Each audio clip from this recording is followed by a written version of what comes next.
Okay, so first things first, when you get these two big, beautiful bricks of beautiful Philadelphia cream cheese, I want you to cream it first. Before you put any eggs in, before you put any other ingredients in, trust me, you'll thank me later. Make sure you get it nice and smooth. Just like that.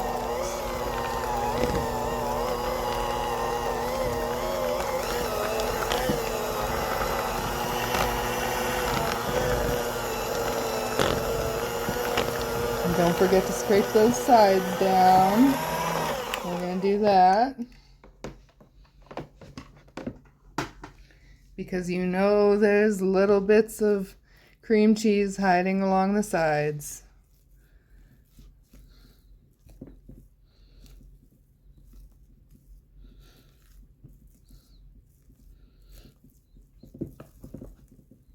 Make sure you get the bottoms. Get it all. There we go. We're just going to whip this a little bit more. And the reason is it just helps so much more when you add the egg, because once you add that egg, there's no going back. You cannot get those small little pieces of cream cheese to emacerate no matter what you do. So go ahead and let's get this nice and smooth.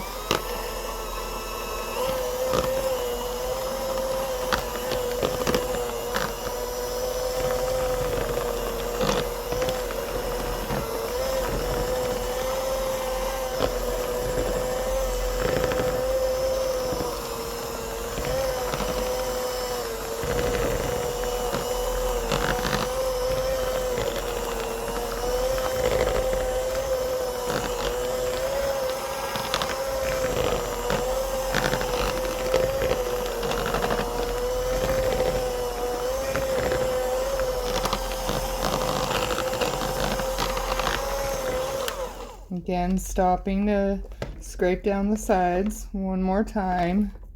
You can do that with your mixer. You should be able to do that with your mixer at this point. And go up a little bit higher.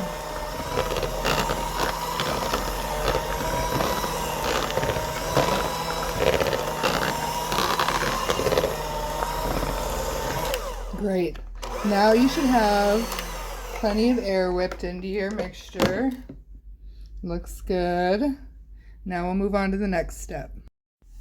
Next step is the egg, and I always recommend cracking it into a bowl or some other utensil so that we can avoid eggshells. We don't want that in our desserts, do we?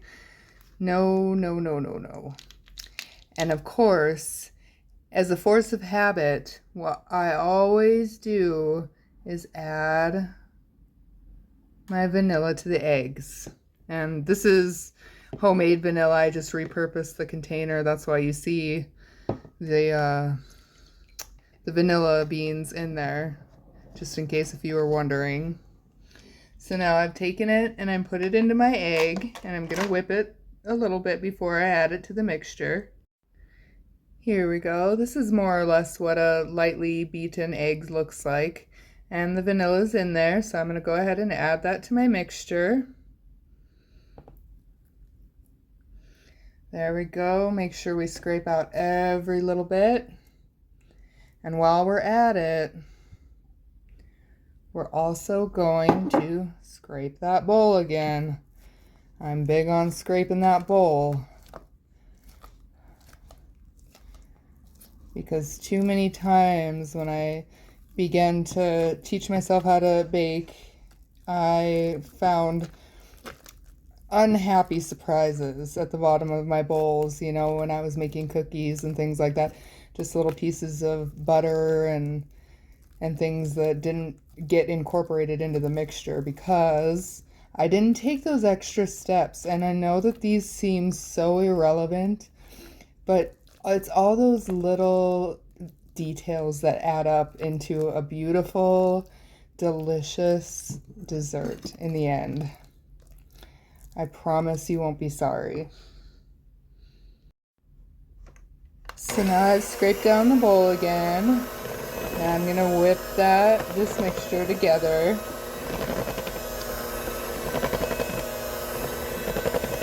I bet you can't guess what I'm gonna recommend we do next.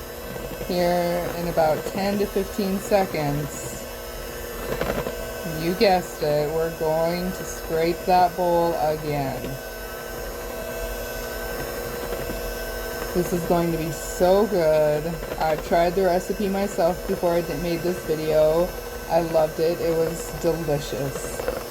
I mean, the original recipe is great too. I've made it several times, but this just makes it next level. So here we go. Do you see how smooth that is? You can't see any lumps of cream cheese except along the side, which is why we're going to scrape the bowl. Scrape it all off the side. There we go. Get it nice and clean. Doesn't that look delicious?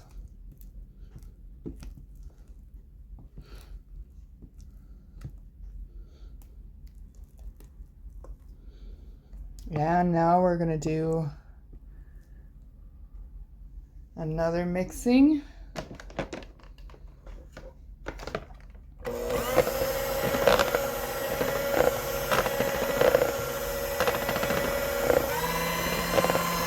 So we're gonna do it on high this time.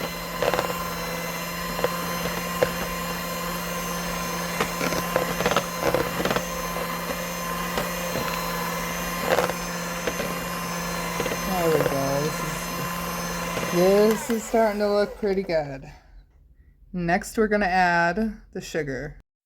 Okay, so I've got 1 cup of sugar here, and though the original recipe doesn't call for salt, because I'm adding so much more sugar with the salted caramel syrup and some of the other things, I'm going to balance it with a pinch of kosher salt. That's optional, you don't have to, but I would highly recommend it. Here we're going in with the sugar. I like to incorporate it slowly, but you don't have to.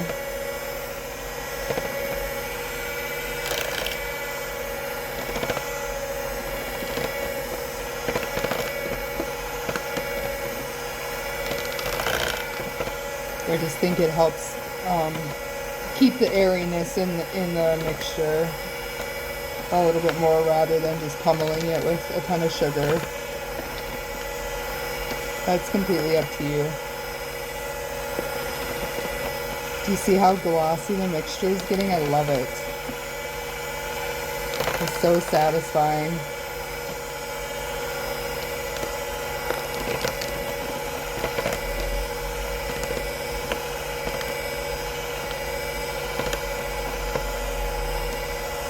Almost finished adding the sugar.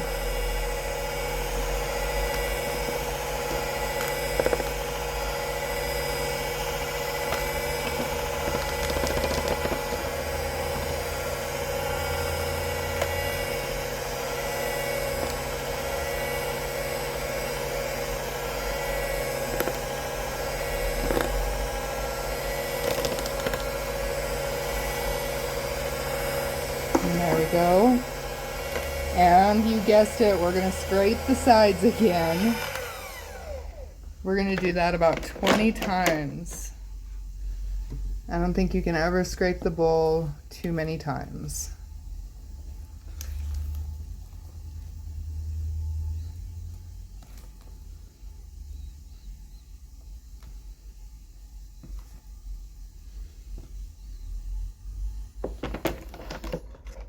And we're going to go in again. Make sure it's evenly mixed.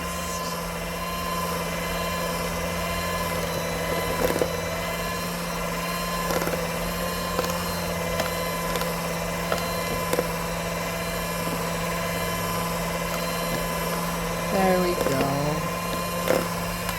Looking good. This already tastes amazing on its own. I could honestly just eat the batter. But we're going to go in with some of this salted caramel.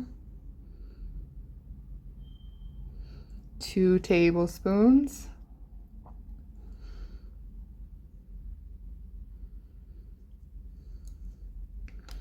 Beautiful. And we're going to mix that together.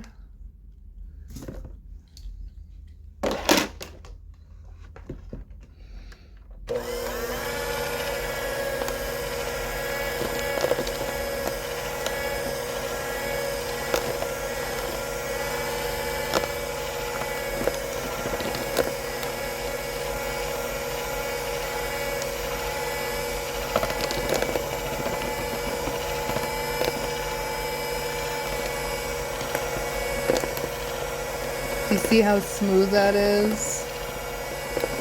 That is because we're taking those extra steps. I promise you, they matter.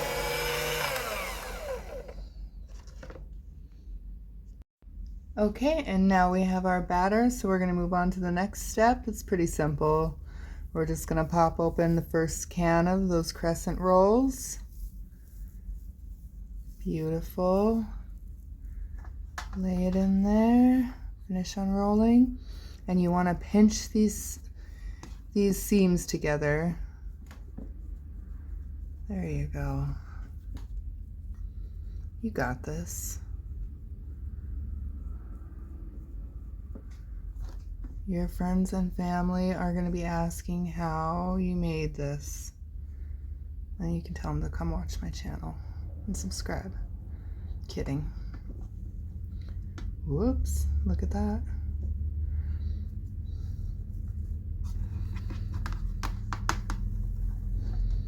There we go. Let's spread it out to the corners all the way.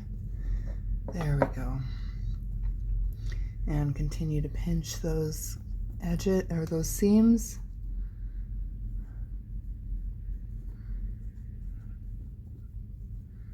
Wonderful. Almost there. Great.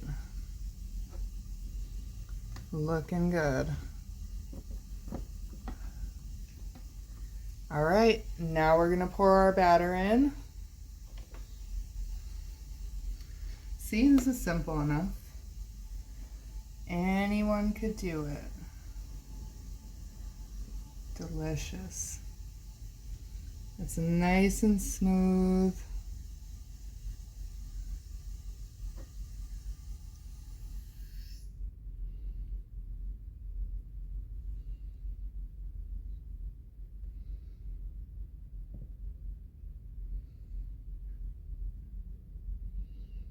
And glossy. I just love how shiny it gets when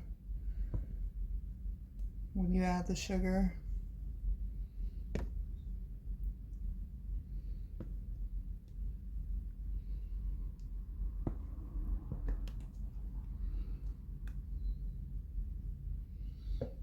Beautiful. Okay, now we're gonna pop open that second can of crescent rolls and put it over the top.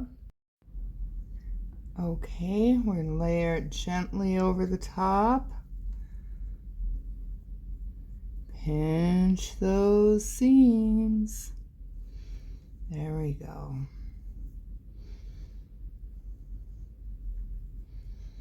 And this is a 9x13 pan, but as you can see, it doesn't quite fit all the way, so there's a little stretching you gotta do and pulling. But you're gonna be just fine. You can do this. This is simple.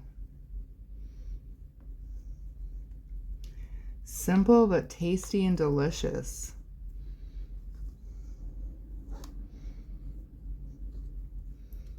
And I will be uploading more videos like this. And if you have any suggestions for YouTube or TikTok viral recipes that you would like me to punch up a little bit, let me know.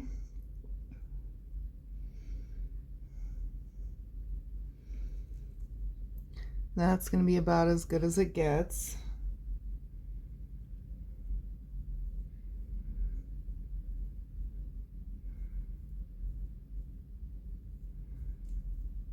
We're going to be putting a bunch of butter and cinnamon over the top too. And my other secret ingredient. So I've got my topping mixture, and you can do it sort of however you want to, customize it. But I'm using a half a cup of butter with about a quarter cup of sugar and half a teaspoon of cinnamon. But I'm also going to add my favorite thing. I use it in just about everything, so you're gonna see this a lot. Imitation butter flavoring. I just love the extra punch of flavor it gives so many dishes and desserts and everything. So we're going in with a half a teaspoon of that, and we're gonna mix that a little bit more. Now, as you see, the mixture, it's very liquidy, right? So you're most likely not going to use all of it. So you could go ahead and maybe use a quarter tablespoon or a quarter cup of butter if you want, or however you want to do it. It's your topping, and it's going to be delicious no matter what. But just be sure to adjust the measurements of the butter flavoring. You know, if you go in with a little bit less, then you'd want to use less than half a teaspoon of butter flavoring. Because trust me, a little goes a long way with that. And we're just going to paint it on. Beautiful. I love the color it gives it.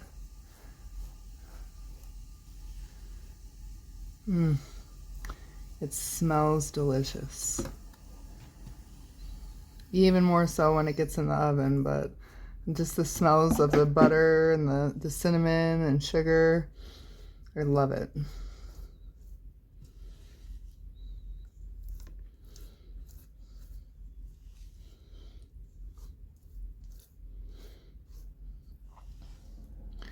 And be careful, of course, that you don't break open those seams that you worked so hard to close up.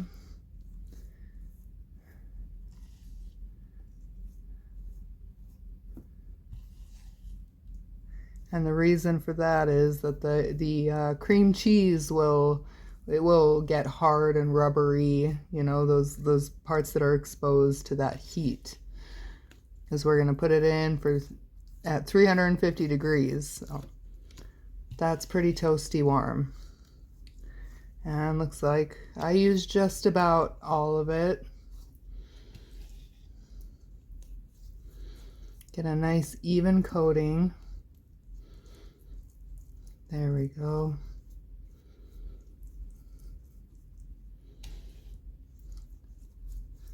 Now that looks delicious.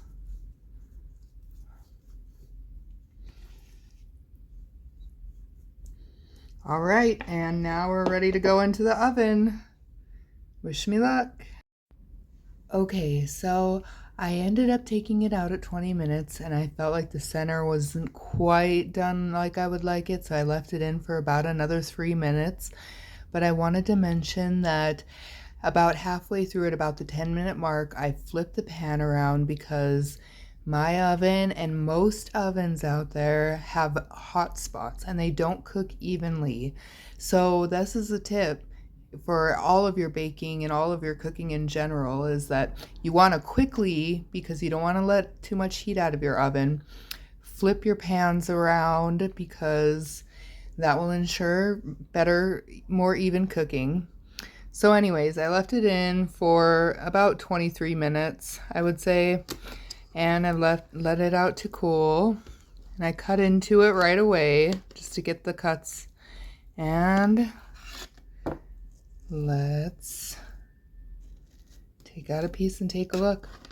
Of course, I couldn't resist. I had to try some right away out of the oven. And look at that. The crust is so flaky. It's absolutely delicious. The filling is perfectly cooked. It's nice and gooey. It's still a little warm. I maybe should have waited another 10 minutes before I filmed this part, but I was really excited. So yeah, I hope that you'll try this recipe and let me know if you like it. And I hope you'll subscribe and leave me a comment. Go easy on me. This is my first time doing this, and as you can imagine, it's incredibly difficult to keep everything, organized and film while you're working. So yeah, thanks for joining me. And like I said, comment if you have some ideas for videos you'd like me to do in the future. And have a wonderful night. Merry Christmas. Okay, so I ended up taking it out at 20 minutes, and I felt like the center wasn't quite done like I would like it, so I left it in for about another 3 minutes. But I wanted to mention that about halfway through at about the 10-minute mark, I flipped the pan around because my oven and most ovens out there have hot spots and they don't cook evenly. So this is a tip for all of your baking and all of your cooking in general, is that you want to quickly, because you don't want to let too much heat out of your oven, flip your pans around, because that will ensure better, more even cooking. So anyways, I left it in for about 23 minutes, I would say, and I let it out to cool. And I cut into it right away just to get the cuts. And let's take out a piece and take a look. Of course, I couldn't resist. I had to try some right away out of the oven. And look at that. The crust is so flaky. It's absolutely delicious. The filling is perfectly cooked. It's nice and gooey. It's still a little warm. I maybe should have waited another 10 minutes before I filmed this part, but I was really excited. So yeah, I hope that you'll try this recipe and let me know if you like it. And I hope you'll subscribe and leave me a comment. Go easy on me. This is my first time doing this, and as you can imagine, it's incredibly difficult to keep everything, organized and film while you're working. So yeah, thanks for joining me. And like I said, comment if you have some ideas for videos you'd like me to do in the future. And have a wonderful night. Merry Christmas.